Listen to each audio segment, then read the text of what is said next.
दोस्तों, आज के इस वीडियो में हम आपको अल्लाह के प्यारे नबी हजरत मोहम्मद सल्लल्लाहु अलैहि वसल्लम का एक ऐसा मोज़ा दिखाने वाले हैं, एक ऐसा करिश्मा बताने वाले हैं जो भारत के बनारस में देखने को मिला है, जिसे देखकर आज सारी दुनिया हैरान हो रही है। और यही नहीं, अल्लाह के प्यारे नबी के इस मोजज़े को देखकर आप भी चौंक जाओगे।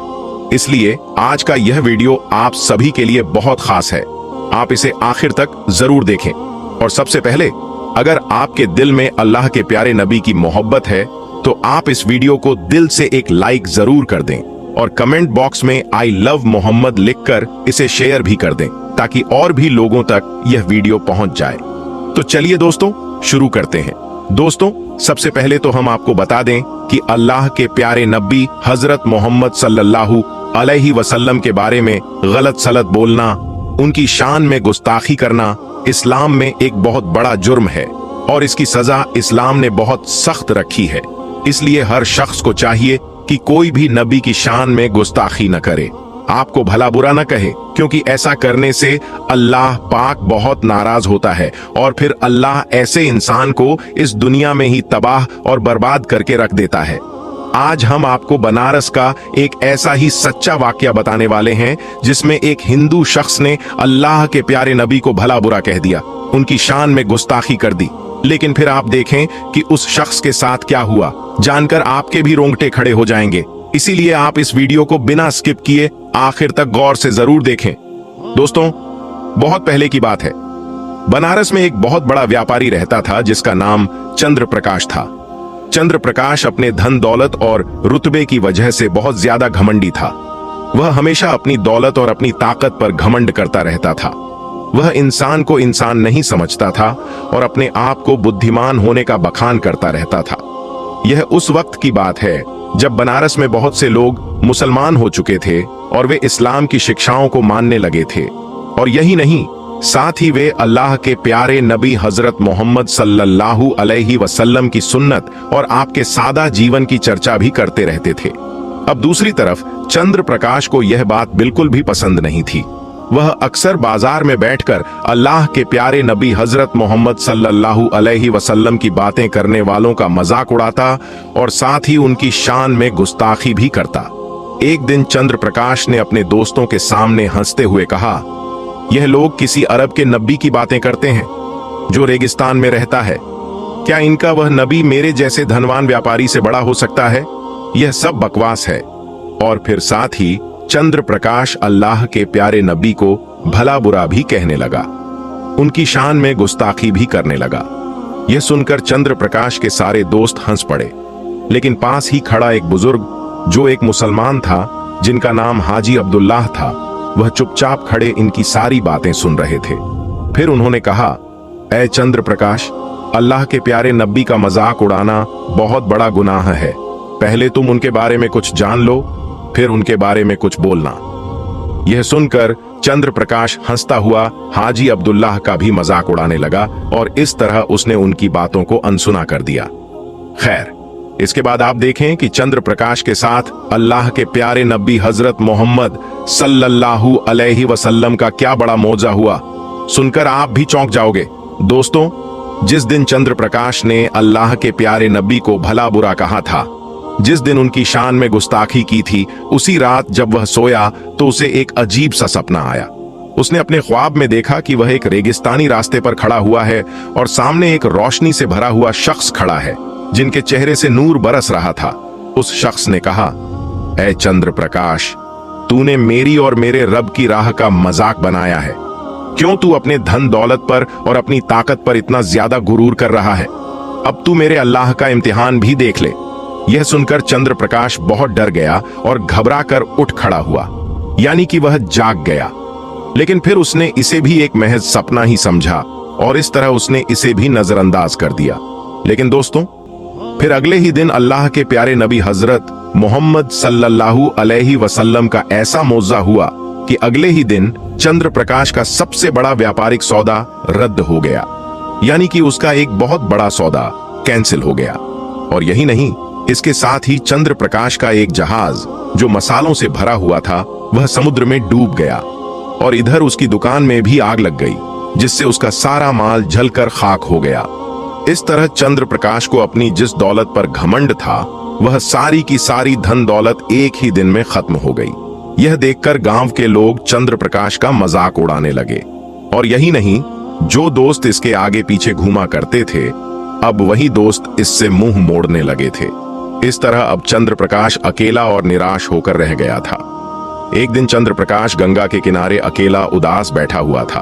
तभी हाजी अब्दुल्लाह वहां आए और बोले, ऐ चंद्र प्रकाश, क्या अब भी तुम्हें लगता है कि अल्लाह के प्यारे नबी हजरत मोहम्मद सल्लल्लाहु अलैहि वसल्लम का मजाक उड़ाना छोटी बात है? यह अल्लाह ने तुम्हें तुम्हारे घमंड की सजा दी है। लेकिन याद रखो, अल्लाह बड़ा रहमान और रहीम है। अगर तुम अब भी सच्चे दिल से तौबा कर लो तो बेशक अल्लाह ताला माफ करने वाला है। अल्लाह पाक तुम्हें भी माफ कर देगा। यह सुनकर चंद्र प्रकाश की आंखों में आंसू आ गए। फिर उसने हाजी अब्दुल्लाह से अल्लाह के प्यारे नबी हजरत मोहम्मद सल्लल्लाहु अलैहि वसल्लम के बारे में पूछा। इसके बाद हाजी साहब ने अल्लाह के प्यारे नबी की दयालुता, उनकी सादगी और अल्लाह के साथ उनके रिश्ते की पूरी कहानियां सुनाई। और यही नहीं, साथ ही यह भी बताया कि अल्लाह के प्यारे नबी का मर्तबा कितना ज्यादा बुलंद है। यह सुनकर चंद्र प्रकाश का दिल पिघल गया।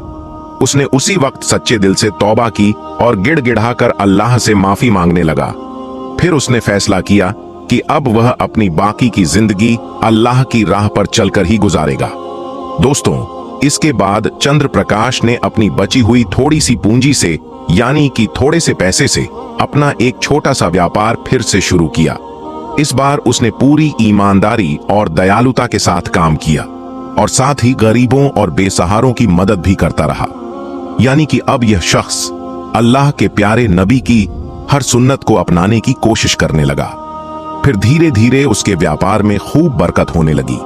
और यही नहीं, अब जो गांव वाले पहले उसका मजाक उड़ाया करते थे, अब वही गांव वाले उसकी इज्जत करने लगे। इसके बाद चंद्र प्रकाश ने बनारस में एक छोटी सी मस्जिद बनवाई, जिसमें लोग अल्लाह की इबादत और कुरान पाक की तालीम सीखने लगे। दोस्तों, याद रखें, अल्लाह के प्यारे नबी की शान में गुस्ताखी करना या उनका मजाक उड़ाना बहुत बड़े गुनाह का काम है, जिसकी सजा खुद अल्लाह ताला देता है और इस दुनिया में ही देता है। लेकिन इसके साथ ही आप इस बात को भी याद रखें कि अल्लाह पाक तौबा करने वालों को भी बहुत ज्यादा पसंद फरमाता है।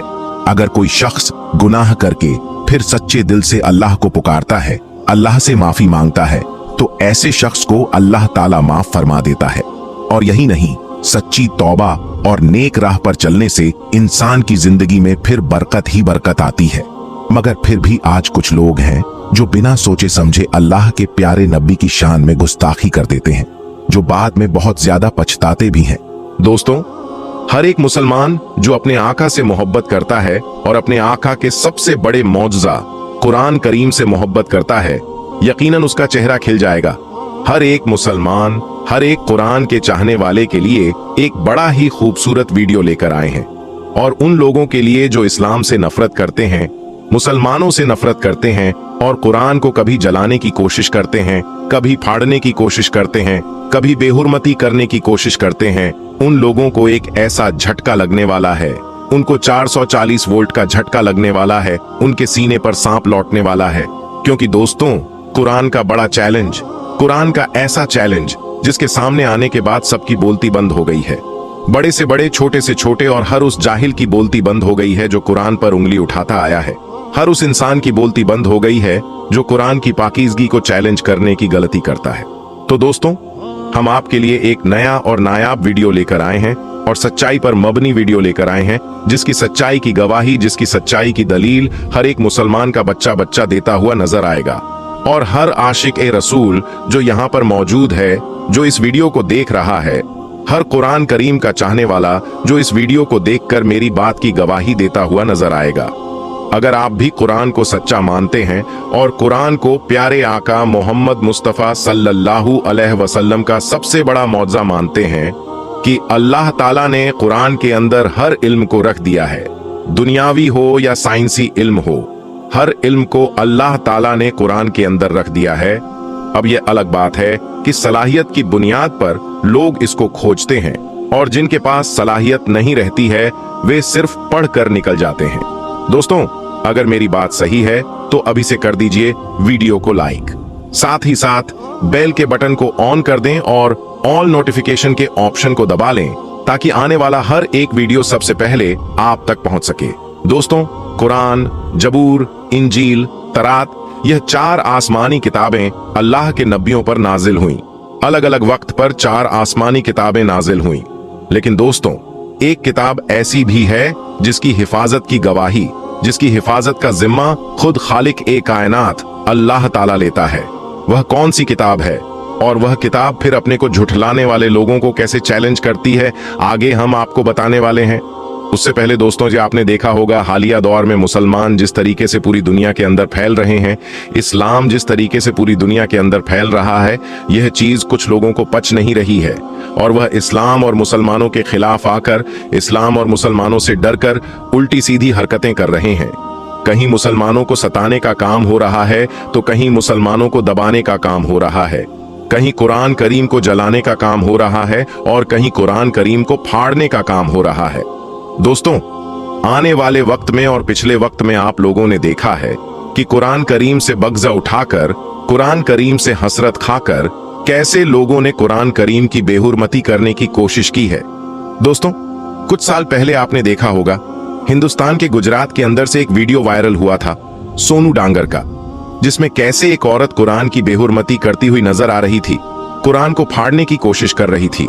वहीं दोस्तों, एक वीडियो काफी तेजी से वायरल हुआ था, विदेश का वीडियो, जहां पर एक सभा के अंदर कुरान को फाड़ने और कुरान को जलाने का मामला सामने आया था।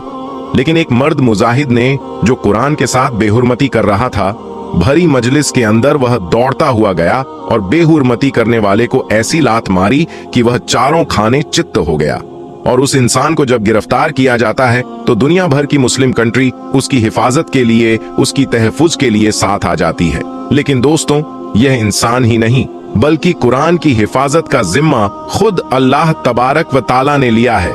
दोस्तों, और अगर पूरी दुनिया का कुरान, यानी सिर्फ हिंदुस्तान का कुरान नहीं, सिर्फ पाकिस्तान का कुरान नहीं, सिर्फ मलेशिया और सऊदी का कुरान नहीं, सिर्फ तुर्की और मिस्र का कुरान नहीं, बल्कि पूरी दुनिया के कुरान को एक जगह जमा करके अगर समंदर की गहराई में भी डाल दिया जाए तो दोस्तों, पूरी दुनिया के भक्त मिलकर भी कुरान को मिटा नहीं सकते, क्योंकि अल्लाह ताला ने कुरान में वह ताकत रखी है।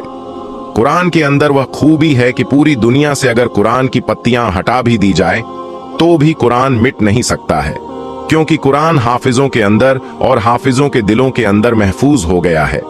यानी जो कुरान हाफिज हैं उनके सीनों के अंदर कुरान मौजूद है। आप जाहिरी तौर पर जिस चीज को फिजिकली तौर पर छू सकते हैं उसको तो मिटा सकते हैं, लेकिन जो कुरान हाफिजों के सीनों में महफूज हो गया है उस कुरान को कोई भी मिटा नहीं सकता। दोस्तों, यह है कुरान का वह चैलेंज जो आज तक किसी भी बड़े से बड़े ज्ञानी ने पूरा नहीं किया है। दोस्तों, अभी भी और पिछले जमाने में भी बहुत सारे ऐसे लोग आए हैं जिन्होंने कुरान को चैलेंज करने की कोशिश की, कुरान को झुठलाने की कोशिश की, लेकिन इसके जैसी वो एक आयत भी ना बना सके। दोस्तों, कुरान की शान देखिए, अल्लाह के कलाम की शान देखिए। प्यारे आका मोहम्मद मुस्तफा सल्लल्लाहु अलैहि वसल्लम की जिंदगी का हर एक लम्हा एक मौजज़ा है।